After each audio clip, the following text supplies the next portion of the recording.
Genesis chapter 1. In the beginning God created the heavens and the earth. The earth was empty, a formless mass cloaked in darkness, and the Spirit of God was hovering over its surface. Then God said, "Let there be light." And there was light. And God saw that it was good. Then he separated the light from the darkness. God called the light day, and the darkness night. Together these made up one day. And God said, "Let there be space between the waters to separate water from water." And so it was. God made this space to separate the waters above from the waters below. And God called the space sky. This happened on the second day. And God said, "Let the waters beneath the sky be gathered into one place so dry ground may appear." And so it was.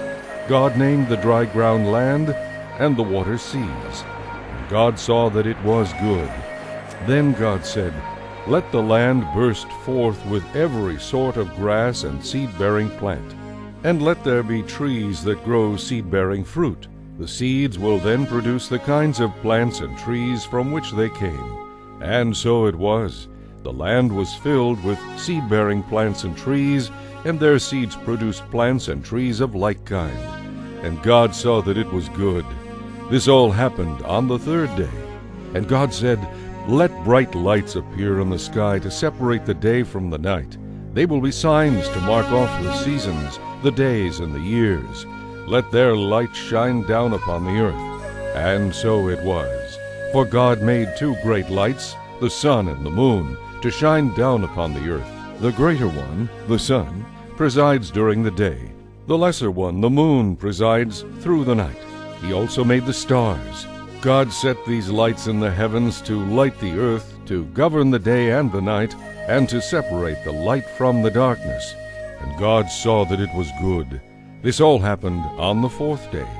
And God said, "Let the waters swarm with fish and other life. Let the skies be filled with birds of every kind." So God created great sea creatures and every sort of fish and every kind of bird. And God saw that it was good. Then God blessed them, saying, "Let the fish multiply and fill the oceans. Let the birds increase and fill the earth." This all happened on the fifth day. And God said, "Let the earth bring forth every kind of animal, livestock, small animals, and wildlife." And so it was. God made all sorts of wild animals, livestock, and small animals, each able to reproduce more of its own kind. And God saw that it was good. Then God said, "Let us make people in our image, to be like ourselves. They will be masters over all life, the fish in the sea, the birds in the sky, and all the livestock, wild animals, and small animals." So God created people in his own image. God patterned them after himself. Male and female, he created them. God blessed them and told them, "Multiply and fill the earth and subdue it. Be masters over the fish and birds and all the animals." And God said, "Look, I have given you the seed-bearing plants throughout the earth and all the fruit trees for your food. And I have given all the grasses and other green plants to the animals and birds for their food." And so it was. Then God looked over all he had made, and he saw that it was excellent in every way. This all happened on the sixth day. Chapter 2. So the creation of the heavens and the earth and everything in them was completed. On the seventh day, having finished his task, God rested from all his work. And God blessed the seventh day and declared it holy, because it was the day when he rested from his work of creation. This is the account of the creation of the heavens and the earth. When the Lord God made the heavens and the earth, there were no plants or grain growing on the earth, for the Lord God had not sent any rain, and no one was there to cultivate the soil.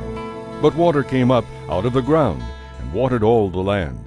And the Lord God formed a man's body from the dust of the ground, and breathed into it the breath of life, and the man became a living person.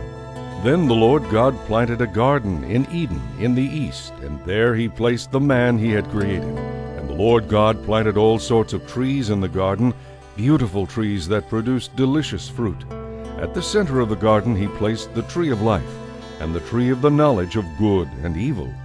A river flowed from the land of Eden, watering the garden, and then dividing into 4 branches.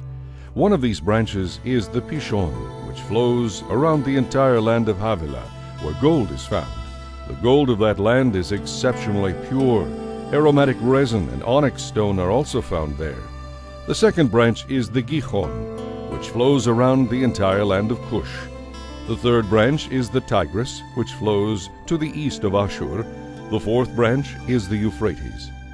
The Lord God placed the man in the Garden of Eden to tend and care for it. But the Lord God gave him this warning: "You may freely eat any fruit in the garden, except fruit from the tree of the knowledge of good and evil. If you eat of its fruit, you will surely die." And the Lord God said, "It is not good for the man to be alone. I will make a companion who will help him." So the Lord God formed from the soil every kind of animal and bird. He brought them to Adam to see what he would call them. And Adam chose a name for each one. He gave names to all the livestock, birds, and wild animals. But still there was no companion suitable for him. So the Lord God caused Adam to fall into a deep sleep. He took one of Adam's ribs and closed up the place from which he had taken it. Then the Lord God made a woman from the rib and brought her to Adam. "At last," Adam exclaimed, "she is part of my own flesh and bone. She will be called woman because she was taken out of a man."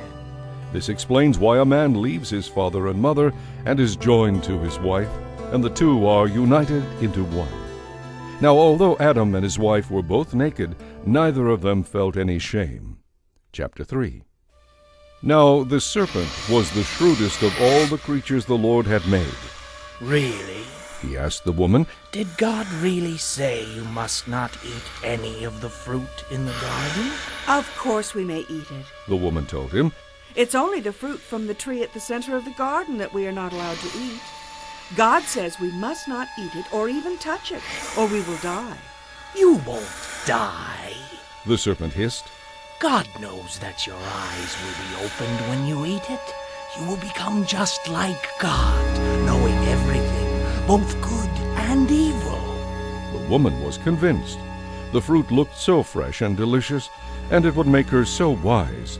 So she ate some of the fruit. She also gave some to her husband, who was with her. Then he ate it too.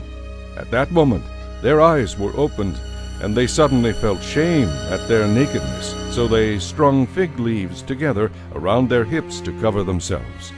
Toward evening they heard the Lord God walking about in the garden, so they hid themselves among the trees. The Lord God called to Adam, "Where are you?" He replied, "I heard you, so I hid. I was afraid because I was naked." "Who told you that you were naked?" the Lord God asked. "Have you eaten the fruit I commanded you not to eat?" "Yes, Adam admitted. but it was the woman you gave me who brought me the fruit, and I ate it." Then the Lord God asked the woman, "How could you do such a thing?" The serpent tricked me. She replied. That's why I ate it. So the Lord God said to the serpent, "Because you have done this, you will be punished. You are singled out from all the domestic and wild animals of the whole earth to be cursed. You will grovel in the dust as long as you live, crawling along on your belly. From now on, you and the woman will be enemies, and your offspring and her offspring will be enemies. He will crush your head, and you will strike his heel."